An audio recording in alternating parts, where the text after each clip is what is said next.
semuanya, Assalamualaikum warahmatullahi wabarakatuh. Perkenalkan, nama saya Antika Putri dari kelas MA22C15. Di sini saya akan membuat video untuk tugas ujian akhir semester mata kuliah perpajakan dengan dosen pengampu Ibu Widya Suti. Nah, di video kali ini saya akan membahas tentang PPh pasal 26, mulai dari pengertian PPh pasal 26, objek pajak, dan penerapannya di Indonesia sampai dengan contoh kasus khususnya di Indonesia. Jadi sebenarnya apa sih PPh pasal 26 ini? PPh pasal 26 adalah pajak penghasilan yang dikenakan atas penghasilan yang diterima atau diperoleh oleh wajib pajak luar negeri dari sumber yang berasal di Indonesia. Pajak ini diatur dalam Undang-Undang Nomor 36 Tahun 2008 tentang pajak penghasilan. PPh pasal 26 bertujuan untuk memastikan bahwa setiap penghasilan yang diperoleh oleh wajib pajak asing dari aktivitas ekonomi di Indonesia dikenakan pajak, sehingga negara dapat memperoleh penerimaan dari kegiatan ekonomi yang terjadi di wilayahnya. Objek pajak ini mencangkup berbagai jenis penghasilan seperti dividen, bunga, royalti, dan penghasilan lain yang berasal dari Indonesia. Dengan adanya PPh pasal 26, pemerintah Indonesia dapat mengatur dan memungut pajak dari penghasilan yang diterima oleh perusahaan atau individu. Lalu ada objek pajak PPh pasal 26. Jenis penghasilan yang dikenakan PPh pasal 26 ini, yang pertama ada dividen, yaitu pembagian laba kepada pemegang saham. Yang kedua ada bunga, yaitu penghasilan dari pinjaman yang dibayarkan oleh debitur. Yang ketiga ada royalti, yaitu pembayaran untuk penggunaan kekayaan intelektual seperti paten, merek, atau hak cipta. Dan yang keempat ada penghasilan lain termasuk imbalan yang tidak secara eksplisit disebut tetapi diterima dari sumber di Indonesia seperti sewa dan jasa. Lalu selanjutnya ada tarif PPh pasal 26. Berapa sih tarif PPh pasal 26 itu? Tarif umumnya adalah 20% dari penghasilan bruto. Yang kedua ada tarif khususnya. Nah, terdapat tarif khusus nih yang lebih rendah berdasarkan perjanjian penghindaran pajak berganda atau P3B yang dimiliki Indonesia dengan negara lain. Misalnya, tarif bisa turun menjadi 10% atau bahkan 5% tergantung pada ketentuan P3B. Lalu ada pengenaan pajak. Proses pemotongan pajak ini dilakukan oleh pihak yang membayar, misalnya perusahaan Indonesia saat melakukan pembayaran kepada wajib pajak luar negeri. Pihak pemotong wajib menyetorkan pajak yang dipotong ke kas negara. NPWP. Wajib pajak luar negeri tidak memiliki nomor pokok wajib pajak atau NPWP akan dikenakan tarif yang lebih tinggi, misalnya 40%. Nah, selanjutnya kita akan membahas tentang contoh kasus PPh pasal 26. Jadi, salah satu contoh kasusnya, misalkan pembayaran dividen oleh perusahaan Indonesia.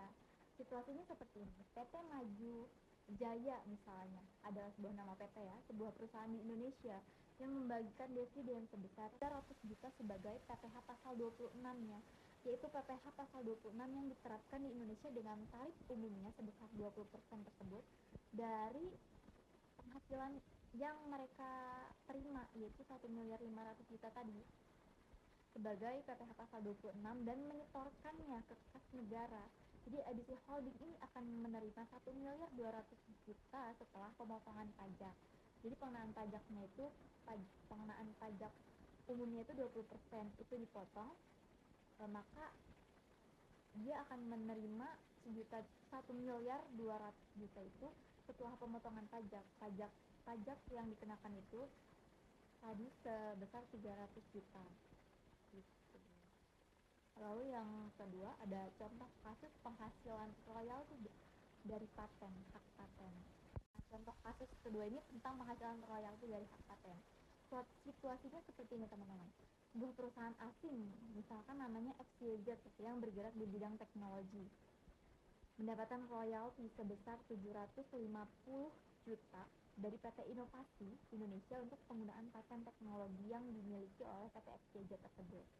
Nah, perhitungan jumlah royaltinya adalah 750 juta, tarif PPh pasal 26-nya adalah 20% karena tanpa P3B tadi, jadi karena tarif umumnya 20%, maka tetap 20% karena tidak ada perjanjian P3B tadi, maka PPh yang dipotong adalah 20% dikali 750 juta sama dengan 150 juta.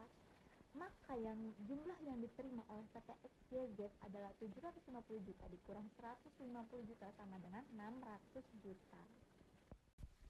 Jadi penyelesaiannya adalah PT Inovasi Indonesia ini akan memotong 150 juta sebagai PPh pasal 26, yaitu 20% dari 750 juta tadi, karena tarif umumnya kan 20% ya teman-teman. Nah, 150 juta ini akan disetorkan ke kas negara sebagai pajak PPh pasal 26.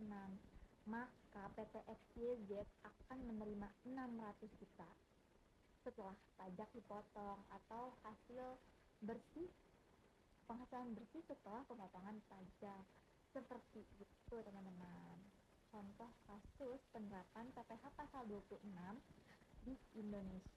Nah, jadi kesimpulannya teman-teman seperti ini. PPh pasal 26 ini merupakan pajak yang penting yang dikenakan atas penghasilan wajib pajak luar negeri dari sumber di Indonesia. Nah, memahami PPh pasal 26 ini sangat penting untuk investor asing agar dapat menghitung kewajiban pajak mereka dengan tepat. P3B dapat memberikan manfaat tarif yang lebih rendah sehingga penting untuk mengecek keberadaan perjanjian tersebut antara negara asal dan Indonesia seperti itu. Jadi karena pajak yang sifatnya mengikat dan mutlak kepada seluruh masyarakat Indonesia termasuk dengan wajib pajak luar negeri yang bersumber dari Indonesia seperti itu. Mungkin itu saja yang dapat saya sampaikan tentang PPh pasal 26. Kurang lebihnya mohon maaf. Wassalamualaikum warahmatullahi wabarakatuh.